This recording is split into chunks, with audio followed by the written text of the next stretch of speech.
Welcome to another exciting and informative episode of the Entreprenudist Podcast, a place to hear real entrepreneurs and business owners bear it all. I am your host, Randolph Love III, life strategist and retirement planner. And if you have not heard, the third's the word. We have another great entrepreneur on the podcast today. But before we bring him up, I want to remind you that this episode is brought to you by Shield Wolf Strongholds, a wealth growth and protection company when it comes to estate planning, when it comes to life insurance, when it comes to employee benefits, when it comes to retirement planning. If your plan ain't Shield Wolf, your plan ain't strong. If you are a business owner that wants you and your employees to retire higher than you would have prior, make sure you visit shieldwolfstrong.com or call or text +1 904 822 4262. Now to our guest. John Abrams is an author, entrepreneur, and community activist. In 1973, he founded South Mountain Company. And in 1987, he converted it to a worker co-op when there were only a dozen in the U.S. Today, this 40-person integrated architecture, construction, and solar firm is among the world's highest scoring B Corps. In 1922, he passed South Mountain on to second generation leadership and co-founded Abrams and Angell, where he guides companies through worker co-op conversations. John's latest book, published in 2025, From Founder to Future, a business roadmap to impact, longevity, and employee ownership. Please welcome John Abrams to the Entreprenudist Podcast. Thank you so much, John, for joining us. Randolph, it's so nice to be here. Thank you very much. Hey, man, I appreciate it. I truly appreciate it. You've been doing this for a while. 1973. I wasn't even a what they call a blank in my father's eye. Well, I was only 23. Okay, hey, listen, hey, you and 23. That's still relatively young to do what you did. Is there nothing that you know now that you wish you knew when you first started? Oh my God, there is plenty. But I have to say that although we not a clue what we were doing, and it was all by the seat of our pants, it was a good way to do it because we learned as we went and we built the road as we traveled. And we fell off the side of that road many times and made many mistakes. But, you pick yourself up, get back on, you learn from it. Oh, yeah. What they say, done is better than perfect. Yeah. If that's true, then I'm in good shape. Okay. So it sounds like done being better than perfect is something that you were already hitting out of the park. So is there not one thing? Because done is, if all you did was do done is better than perfect, you will be successful, whatever your definition of success is. But is there not one thing that you wish you knew? Not that you did different, but that you wish you knew when you first started? Randolph, to be honest, there is so much that I wish I knew back then. And sometimes last night I was sitting, it was my 22-year-old grandson's birthday, and all his friends were gathered around. And then my 7-year-old grandson walked in from hockey practice, and he was so energetic. And I said to those guys, hey, if you could be this age again, would you do it? And one of them said, if you gave me a button, I'd push it. Yeah. To go back to then with what I know now, it would be a hell of a lot of fun. Okay. If you get, I gotta say that as well as I do, that life is just learning as we go. And the only thing that I've really figured out along the way is that the more I learn and the better I get at stuff, the more I learn how little I know and how much there is to learn. Okay, yeah. Sounds like you would have told yourself, the more you know, the more you know, the more you don't know. Yeah, exactly. And that is a very powerful concept to learn and understand and to reconcile with. I do recall at one point I did think it was possible to learn everything, and then when you face that inevitable fact that no, it is not possible. You can practice at being perfect, but perfect in most instances doesn't exist. And then when you think about it, would we really like being perfect? I don't think so. It just wouldn't feel right. Oh yeah, it's the imperfections that make things great, like that beauty model that has that one mole, and they call it a mole, but when it's on the right face in the right place, it's a beauty mark, right? It's all about how you reframe it. Mm-hmm. And some people, they need to reframe how they think about making a living. And I know one of the questions that people ask you is, if employee ownership is so great, why aren't there more employee-owned companies? What do you say to that question? There just aren't enough people that know about it. You know, it is amazing.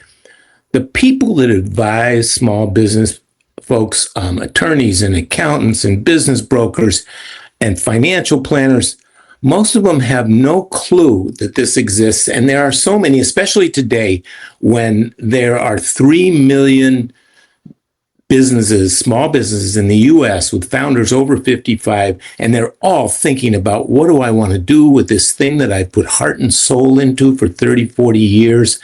And most of them would like to see it go on, and the mission be maintained and enhanced and elevated over time, but they don't know how you do that. And the only thing that presents itself is either you sell it to a competitor, or private equity is voracious. Private equity wants successful, young, good businesses. And what happens is people are enticed by the offer, and private equity tends to,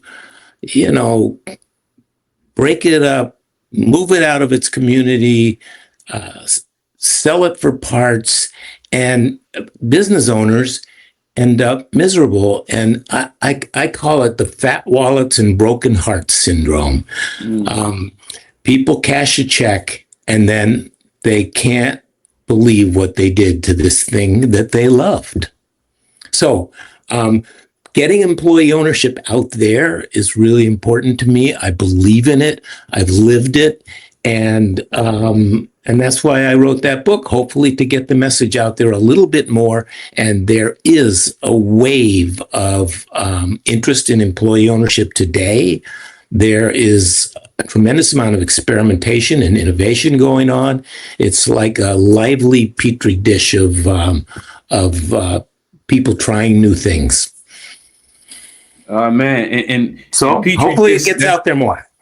Oh yeah, and that petri dish reference is an interesting term, right? Sometimes once you put those dishes under a microscope, you be like, I had no idea those type of biohazards were in my petri dish. But it all depends on how you look at it, right? Because you have the microbiome, you have the good microbiome, and you have the bad microbiome. How do you put these employees under a microscope and see what you want to be duplicated and reproducing in your petri dish? Well, I mean, when I talk about the petri dish, I'm really talking about people trying different approaches. Mm-hmm. And in terms of what we want from our employees, I think it's more about valuing our employees, and they're the ones that help us build these businesses. And, from the 1930s to the 1970s, unions got much better benefits for employees, much higher wages. And at the end of that period of time, when Reagan became president, at that moment, the typical corporate CEO made about 20 times what the lowest paid worker made. And as that has risen to 250 times, 300 times, and wealth has been concentrated all the way up, workers have been left behind in this country, period. And we are feeling that today. If wages had kept up with CEO pay, today the minimum wage would be over $100 an hour. Nothing like that has happened. And so employee ownership is a way to recognize the contributions that workers have made to building companies and building the country. Mm-hmm. And I know some people would see that as a risky proposition because in order to actually have an employee, because it's two-sided. Of course, you would want an employer be able to sell it to the employee, but you would also want the employee to want to actually buy the company and actually take that ownership. But it could be a risky proposition because in order to get them to buy in, you have to incorporate them in making these decisions with the direction of the company democratically. How do you do that? Well, I'm a great believer. There's a big difference between changing the ownership and changing leadership. And the ownership is the easy part, the more transactional and less emotional part. Developing great new leadership is a big job. And so I'm a proponent of early ownership transitions and the founder staying on. That reduces risk to the new company.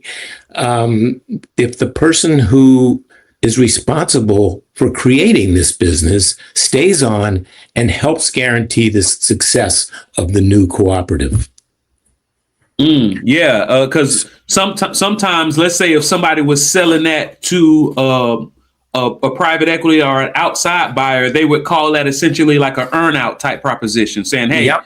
We'll give you a percentage, a chunk of the money now that we're buying it. And then over the next 3 to 5 years, you stay on as almost like a consultant and helping us push through. You're saying the business owner needs to create their own earn out proposition. Well, I'm saying that the business owner becomes an owner of the new cooperative and shares in that with the new owners, and together they build on into the future. It's incredibly satisfying. I find owners who would like to slow it down a notch and be less engaged, but still want some engagement and still believe in that company. So it's a perfect situation for the new group of owners to take the driver's wheel and steer, and in the background is the founder who can help them do that. Yeah. And I know some people listen to you like, all right, John, better said than done. It sounds good, but I know that's something that you did with South Mountain Company. When and why did you convert your business? So, Randolph, when I think about 10 years in, two close friends of mine who had been employees from the start came to me and they said, we've been talking and we don't want to take the usual route and start our own businesses. We want to stay here for our careers, but we need more of a stake. And at that point, I could have made them partners, but it occurred to me that if we do our job well, this will happen over and over again. And so I wanted to look for a structure that welcomed owners in over time. We stumbled on the worker co-op. As you said in the beginning, there were very few of them at the time, but it caught my, I came from a very, a belief that cooperation gets us further than competition. And so I did that, but I got to tell you, I was scared shitless, What if this thing that I've built and that I love becomes, with new ownership, something I don't love anymore? And so it was a plunge, but it turned out to be a plunge forward, and my fears were never justified in any way. It was a hinge point in the history of the company that I I can't measure against what it would have been like if we hadn't done that. But my sense is that whatever modest successes we had can be attributed to that decision. Oh yeah, when you look at what you fear, it disappears. It's kind of like when you had like when you're sitting looking forward and there's somebody menacing in the side of your eye, and as long as you don't look at it, that menacing person is still there. But as soon as you look at it, you realize it's a coat rack, right? It was never nothing breathing. It's just a coat rack. But the fact that you actually went at and looked at what you feared, it made it better for you. Is that where you came up with the concept of Commonwealth Company? Did you just describe that, or is there some iteration differences? The Commonwealth, using that word to describe companies, I use it to describe companies that are engaged in or have gone through 5 transitions from original founder to distributed ownership, from top-down leadership to shared democratic leadership, from business as usual to B Corp, force for good, from unprotected mission to permanently protected mission. And so together you get these companies that with loose steering and control, and values that are based on kindness, humanity, respect, and shared activity, you get a different kind of company. And the thing that I've really found with this is when you spend your days working in that kind of collaborative and welcoming environment, it's bound to spill over into other parts of your lives, and you become better citizens, better parents.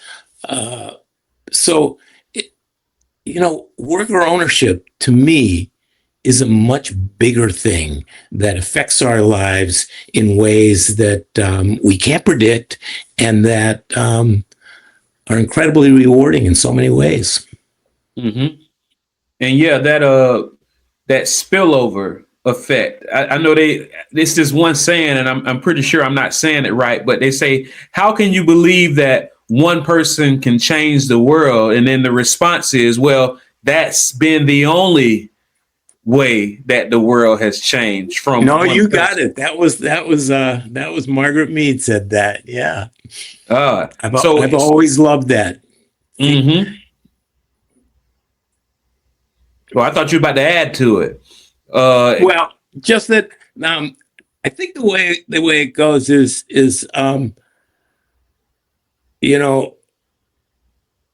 whoever thought that a small group of people working together could change the world, and then she said, in fact, it's the only thing that ever has. Yeah.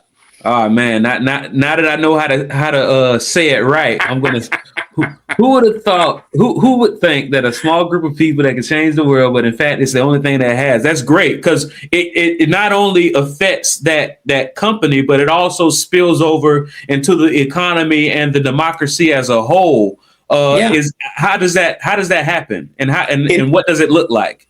Into the community, because when you are steeped in this way of doing business, you're going to take it home with you, and you're going to take it to the sports that you engage in, and be better with teamwork, and you're going to take it into all your endeavors in life. So I think it's infectious. It becomes a disease, but a disease that we love. Mm-hmm. Hey, a disease that we love. Oh man, some people call that a vice. It's trouble. It's trouble. It's good trouble. That's what it is. It's good Mm-hmm. trouble. It's making good trouble. Mm-hmm. And a lot of people, you've heard of, the more you start dealing with corporations and companies and standard operation procedures, everything starts getting abbreviated down. And a lot of people have probably heard the acronym ESOP, employee stock ownership plans, and they're very widespread in the U.S. What is your opinions on the benefits and potential detriments of this approach?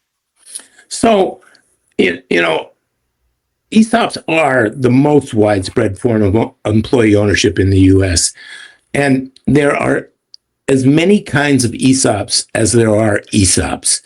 And what I find is that there are the most democratic ESOPs are similar to the worker co-op. They have a different structure and a different regulatory apparatus, but it's the same thing. It's people working together and working with open book management. So some ESOPs are just regular old business as usual companies that have stock sharing.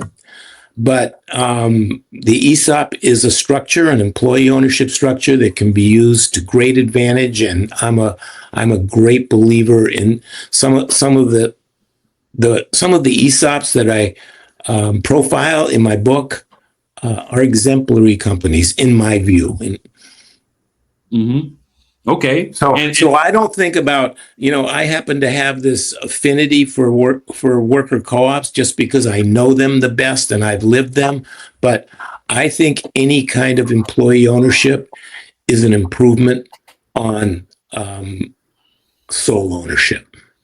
Yeah, because there's more than one way to skin a cat, and there's exactly innovation in the team.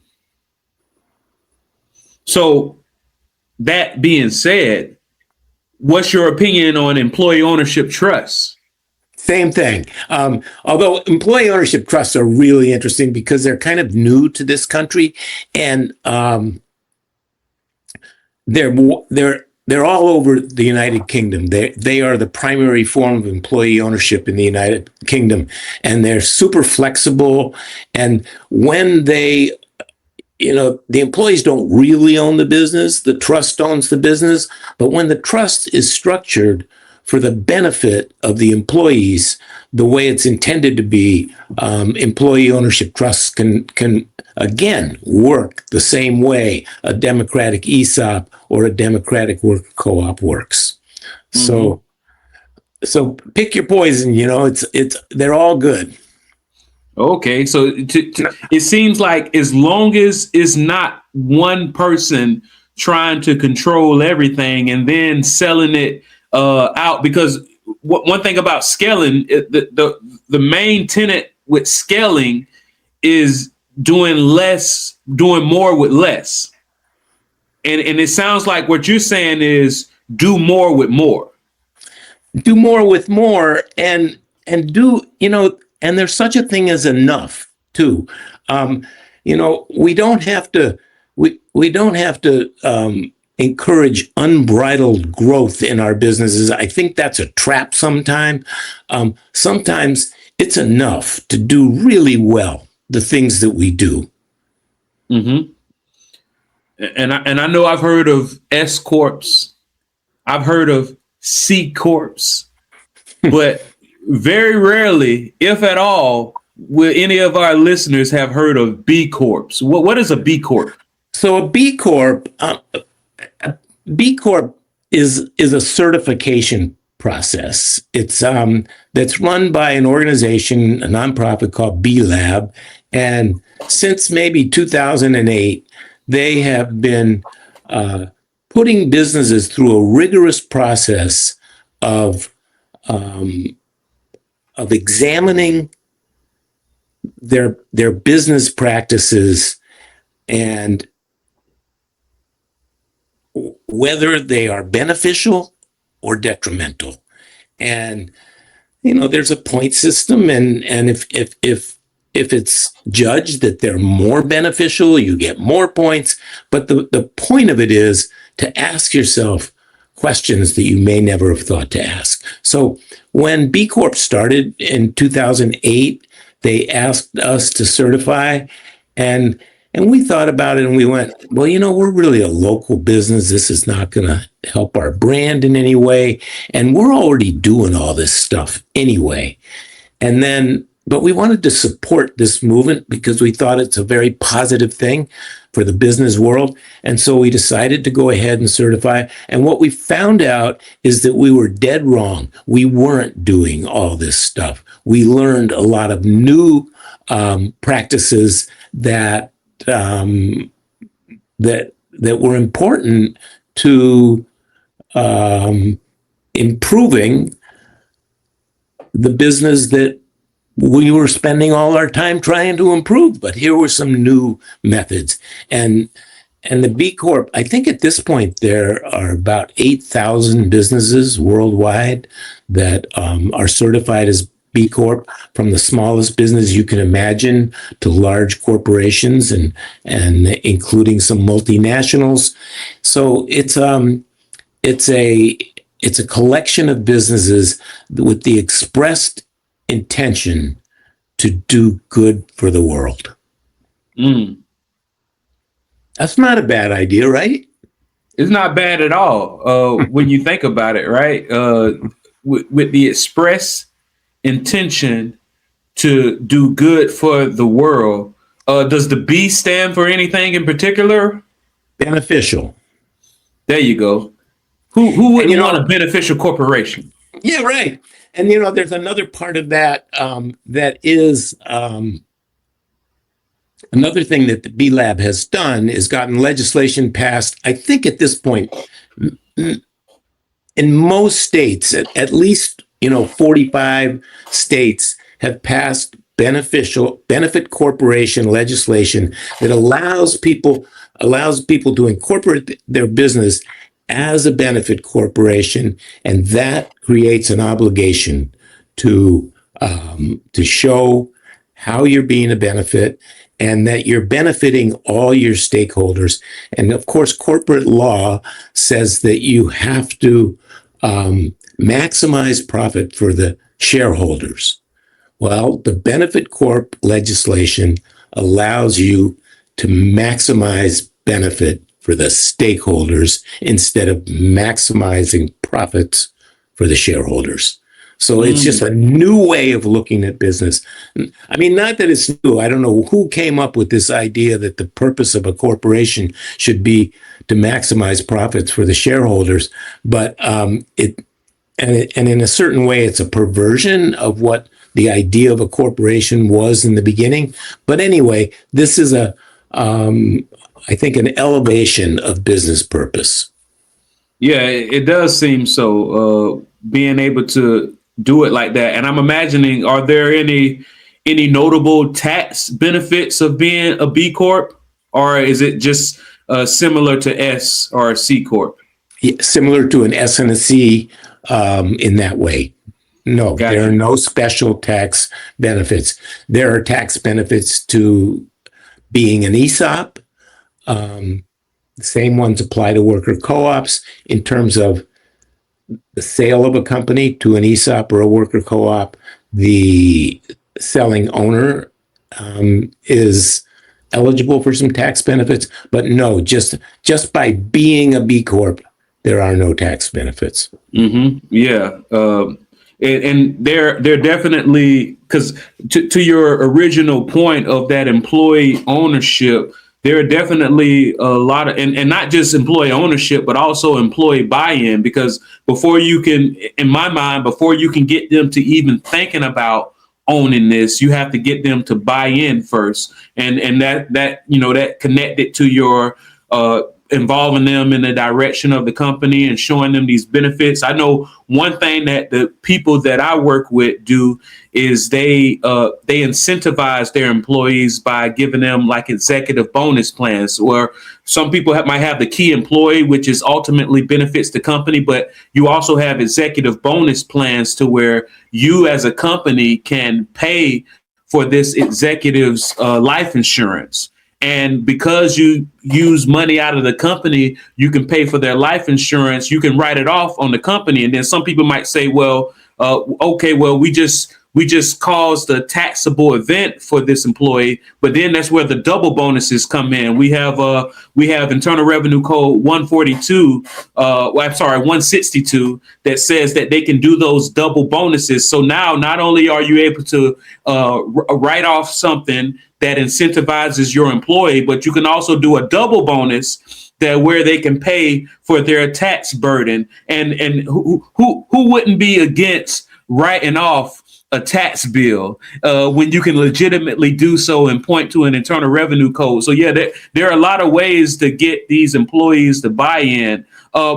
Let's say somebody they want to work with you.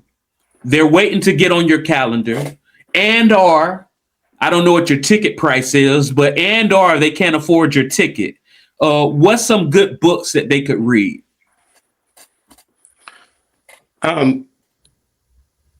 Randolph, ask that question again. So, Absolutely. I'm not sure what kind of books you're looking for. Yeah. All right. Let's say somebody, because I'm assuming, because one of my questions that I'm going to ask you is, can you describe the person or business owner that we should introduce you to? And that person, let's say they are waiting to get on your calendar, or they can't afford whatever your price is to work with you. Are there no books that you can recommend? Oh my God, yeah. So, first of all, I would say there are a lot of other people that do this besides me, and in fact, I get lots of inquiries that I don't do, that I refer out to other people, because I tend to limit myself to the kinds of businesses in architecture, building, solar that I can actually bring some value to, because that's what I have done in my life. So there are many practitioners at this point. When we became a worker co-op, there was one organization in the U.S., the Industrial Cooperatives Association. It's now called the ICA Group. It still exists 45 years later. And they are one of those organizations that helps. But now there's a whole infrastructure to help companies that want to become employee-owned. And, kind of back to your, are there tax benefits? What they really are is, it is proven that when you give part of a company to the employees, and when you bring them into the leadership, and when you open the books, you get more committed employees. You get employees that help you prosper. Absolutely. That's the big benefit. Yeah. So it sounds like your book recommendation is opening the books of the company. Yeah, well, that's true too. But I definitely recommend my own book without beating my own chest too much. I think it really lays out this case in a pretty good way. There's also a book by Bo Burlingham called Finish Big, and what that book is what does it take to get to a place where your company is really ready for sale? What are all the things that are important to do, important to achieve? Not only consistent profitability, but building a great reputation, building a great team, getting the right people on the bus. All of these things that you can do to prepare so that when it comes time to sell, you're ready. Mm-hmm. And what was the name of your book again? That book, his book is Finish Big by Bo Burlingham. My book is From Founder to Future. Absolutely. Okay. So, and I know you touched on it, But one more time, what is the description of the company or person that we should introduce to you? So you've heard the term silver tsunami, right? I have not, but I'm ready. Okay. Does it refer to the baby boomers? Yeah, it's the 3 million business owners that something is going to happen to those businesses. 3 million business owners over 55, something is going to happen to those businesses in the next 15 years. And literally trillions of dollars of wealth is going to change hands.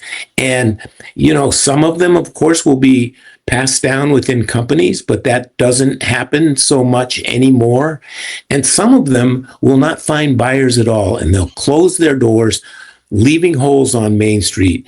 And if we can introduce these business owners to the concepts of employee ownership, we may save some of these businesses, save some of these jobs, and assure that they will go on. Mm-hmm. So the business founders who are getting ready to succession out is one of the big audiences for this book. The other audience is young entrepreneurs who want their mission-driven business to attract great people, and one way to do that is to offer employee ownership. So if you can find all those people for me, I'll be grateful. Hey, man, I'm going to do my best. You are doing your best. What's your definition of success? To me, success is living your values, knowing what you believe in and what you care about, and living it in an authentic way. Is there not a question that I did not ask you that I should have?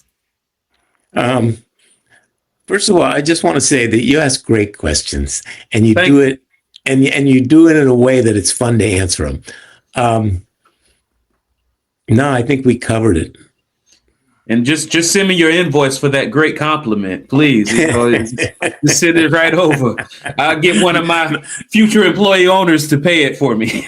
All right, do it. Hey, one last time, let everybody know who you are, what do you do, and how they can get in touch.